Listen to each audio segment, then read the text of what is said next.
Hello everyone, welcome to the PowerPlay channel. I'm Robert Ris, international master from the Netherlands, and I'm here because Danny is pretty busy at this moment, and he asked me to record a video, and I would like to do it on the topic of calculation training. As I have recorded several DVDs on the topic, I like to use them in my own trainings as well. And I came across a very fascinating example played in an open tournament in Czech Republic in Teplice, a game between Larusas from Lithuania against Yilmaz Yerli from Turkey, if I pronounce the names correctly, obviously. And we have the following position. It's a sharp game. Black is an exchange down, but he has 2 pawns for it. And we have just reached move 40, and it's White's turn. And White has to deal with the threat of the pawn on f4 hanging in this position, and he can solve the problem in various ways. For instance, a move like g3, or the immediate rook c4 could be played. But why would you give up the pawn with check? So g3 is probably a sensible move, protecting the pawn, but it's slightly weakening. But Larusas came up with a different idea, and instead of playing this move, he played queen e4. And here, this gives Black the possibility to push his main asset, the passed pawn. And still, there are sufficient resources for White to neutralize the pawn. But White had a very concrete idea in mind. He played here the move queen e5. And this is my first question for you. Like, how would you deal with the offer to exchange queens? It's Black to play, and you have to decide what to do. Are you going to enter the endgame of rook versus knight? Do you keep queens on the board? But if you do that, how do you do it? Think about it. There are a couple of options, and after thinking for some time, it's time to move on. In the game, Yilmaz Yerli played a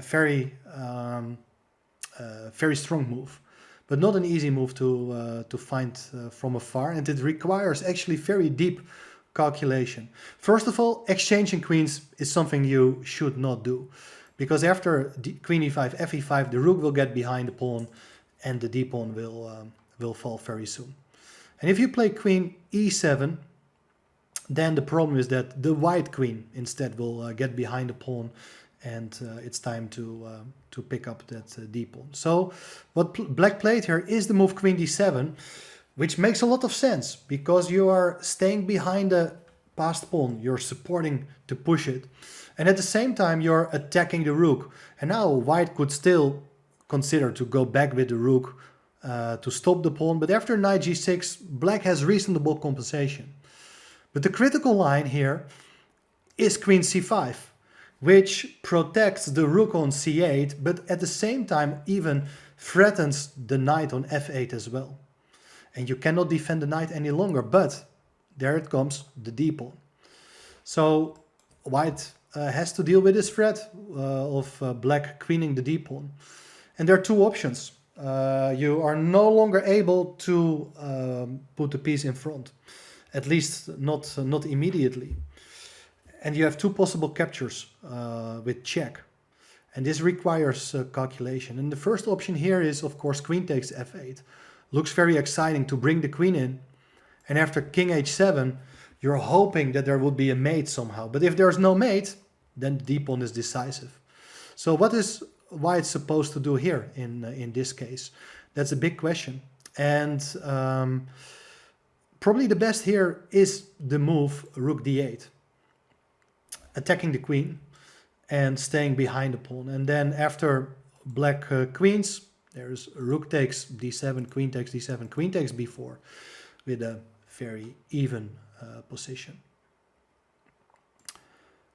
But there's also the option to play here the move queen h8, and this is the sharpest move, with the idea that after king g6, you bring the rook into play as well. But that's kind of a unique position, with the 2 major pieces being locked up in the corner of the board. But there is a threat. But the question is, how dangerous is the threat? That's what you have to figure out. You have only a couple of moves controlling the g7 square, protecting it, promoting the pawn. Just ignore the white threat. And just by the method of elimination, you will come to the conclusion there's only one really good move here. And that is not d1 queen, because there's queen takes g7, and after the king goes to f5, it is checkmate on e5. If the king goes to h5, white's going to play g4. And after king h4, there's queen takes h6 with mate. If you play something else instead of d1 queen, for instance, you play a move like f5, then there is still the possibility to play the move rook takes g7. And after queen takes g7, we have the possibility to go queen d8. But instead, you can play this move. After rook g8, there is queen d4. And that's a very important move, actually, because thanks to the pawn on f7, there is no longer this idea to take on g7, because you can just take on g7, queen d8, and queen takes b2, and there's no longer perpetual check as the king is about to run away. So that's not so good. Let me show you what else could be done. After d2, there is the possibility to take with the rook instead, and that was played in the game. Critical idea. And after king h7, there are two ways of stopping the pawn. First, by giving back material. It's an idea you should always consider. Forcing moves, checks, captures, and threats. Rook takes f7 is such a threat, attacking the queen. And if the queen captures, you have the possibility to play here queen to c2, check, and the pawn can be taken next with an equal queen endgame. But there's also the ambitious move, queen c2, check, not giving up the rook at all, because after the check, well, first of all, black has to stop the check, but after the check, you are able to block with your queen. But the question is, does it make a difference how you neutralize the check? And the answer is yes, there's always a difference. And with the method of comparison, you can come to the conclusion that f5 is the most ambitious move. Queen d1, only way to stop the pawn now. There were no good checks any longer. But now the queen comes to d6, threatening the rook and the pawn. And it looks like it's game over. Maybe you actually stopped calculating already a long way before. But black has no chance. He is going to get a third pawn for the rook. And even here for white, there is this question how to stop the check. Move the king or block with the pawn? Well, if you block with the pawn, that weakens the second rank, and the queen comes into f2. After king h1, there is queen e1, and thanks to the d pawn, you're going to win and get a new queen. After king h1, looks like there is no threat, and white should win easily, but go for your only chance. Try to impose new threats. Always look for possibilities to give check or at least prepare a check. There's queen f2, threatening queen e1. Big move. If you go back to h2 to stop the check on e1, at least there is queen f4 and you repeat the moves. Because if you would play queen e1 instead, well, then the rook will come back and you're threatening to take on e1. The queen will have to move again. So instead of king h2, there followed rook a1, and here you may think, well, it's game over. But since these two pieces have to deal with black's passed pawn, it's not so easy to activate them. And black is bringing up another pawn, e5. Always try to be resourceful. White's pieces are passive. There are no threats possible against the black king. So suddenly things are actually getting very interesting. There's no good way for white to attack the pawn on d2. And well, what a lot of people will consider in a position like this is, of course, get rid of black's most annoying piece, the queen on f2. But if you do so by playing queen f1, don't think that your rook up and exchanging queens is always a good thing to do, because you have to make things very specific, make it concrete, as after the exchange of queens, suddenly the pawn will come to e3 and then to e2, and then these two pawns on the second rank, they are simply unstoppable. So only exchanging queens makes sense if you're able to block the pawns. That's what you have to formulate for yourself. And Laroussas played here queen g1, which is very understandable, because the difference is that if you go queen takes g1, there's king takes g1, and the white king is just in time to neutralize the pawns. So black has to keep queens on the board, and he can play here the move queen e2. And this is a very interesting moment to think about, because here you see that these two major pieces, they are unable to leave the back rank, because otherwise white is going to promote. If you play queen d1 or for the exchange of queens again, we play queen f2, and this is a sort of Zugzwang position here, as white is unable to make any progress. So what white tried to do here is the move king h2. And that's interesting idea, because here I would like to challenge you once again.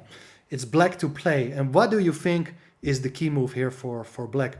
Think about it, try to understand that maybe white doesn't have a threat, but if you make a move, there could come a new threat in the position, actually. So you can make moves with the queen and try to control everything, but if white gets the chance to attack the pawn twice with rook and queen, the pawn on d2 will be gone. The most natural move here, I believe, would be to play e4, trying to connect the pawns as quickly as possible. And it looks very dangerous, but white doesn't have to sit and wait here. He doesn't have to only control the d1 square. By playing the move e4, the d4 square has become weak, and the queen can come over to d4. And this is very important, because after the move e3, the pawns are connected. But here is the key move, rook a7, and all of a sudden the queen and rook have left the defense, but they're lining up against the pawn on g7, and it looks like it's going to be checkmate. White's king is absolutely safe, and here you see why the king on h2 is so useful. There's never that idea to play d1 queen with check. So don't fall for that trick like there's no threat. Always, whenever you consider a move, think about what your opponent is going to do next. So instead, black played here the only move, f4. Fantastic idea. And now white thought, okay, let's go queen to d1, which is a very nice move. Because if black just moves the queen away, we have the possibility to give a check on c2. And if the king goes to the back rank, then the rook will come over, and you don't really want to play g6, as that would weaken the 7th rank. So queen f2, it's not a good idea because of queen c2. But we have another resource, and that's fantastic idea here. Black can play the move f3. Now the f-pawn is coming into play as well. And at the same time, it sets a huge threat of giving mate on g2. Once again, taking queens is not good because the pawns are connected and black wins. If you would give a check on b1, for instance, then we can just play here the move e4. And there's no follow-up. And keep in mind, there is still the mating threat on g2. And the same, of course, happens if you wouldn't have gone to b1, but to c2 instead. But white played here the move queen f1, and is about to take on f3 and consolidate the position. But there is this move e4. Very interesting idea. And you have to be careful, and you cannot think that black has no threat and everything is under control on the back rank. Because if you would play a random move, there are not many random moves, but let's say you would play h4, then it's time to exchange queens. And the e-pawn is very fast once again. So what white tried here is very interesting. It's the move king g3, getting out of that pin on the 2nd rank. And black has to be precise once again, because exchanging queens is not an option here, because now we see the purpose of having the queen, the king on g3.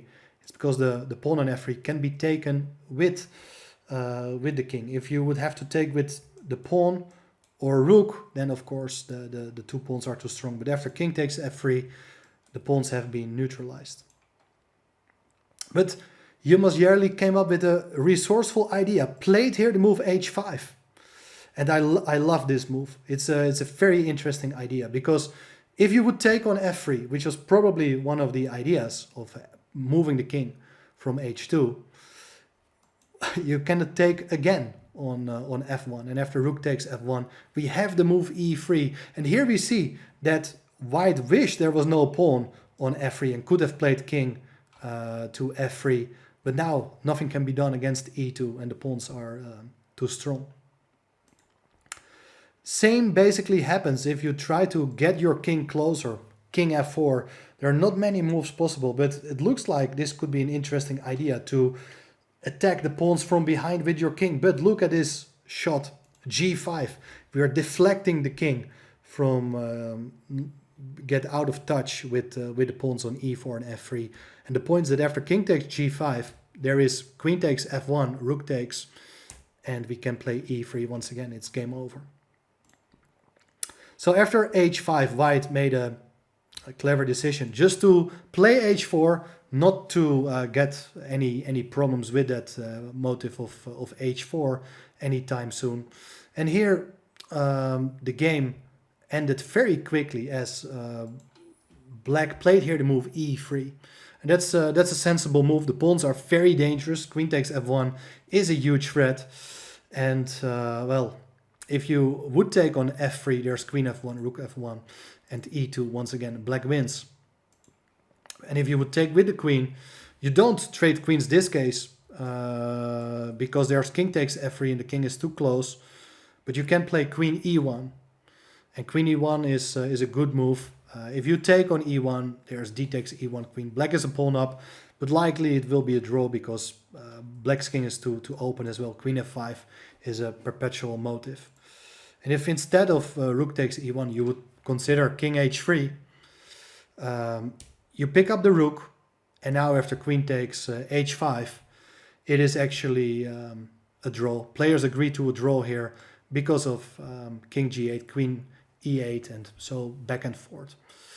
So let's go back, because there's one other interesting moment here. The game could have even continued, but probably both players, at least black, was probably relieved to have escaped that the dangerous position.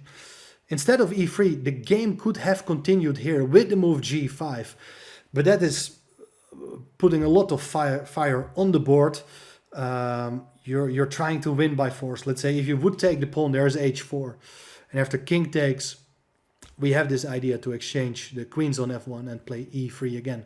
Black is winning, so you cannot take the pawn.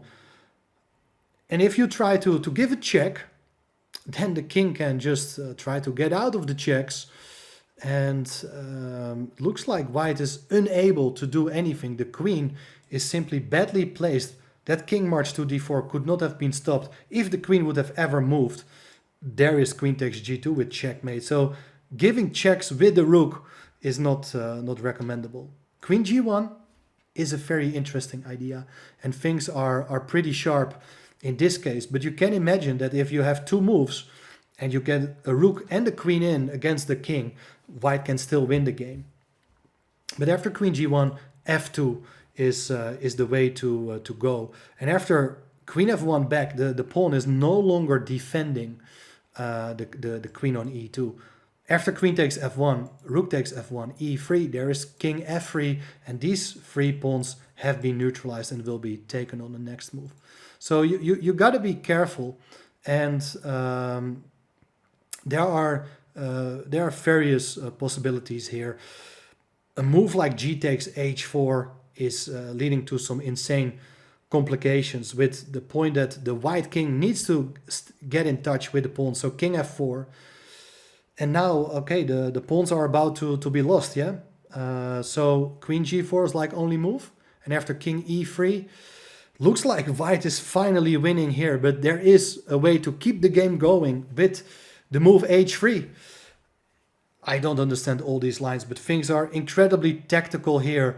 Once again, these two pieces cannot really leave the back rank because black is about to queen the d pawn. If you take the pawn on h3, because h takes g2 is also a threat in a lot of cases, there is the move queen to f3, and after king takes d2, there's e3, king c2, and e2, and things have gone wrong here. It looks like you're going to win as black.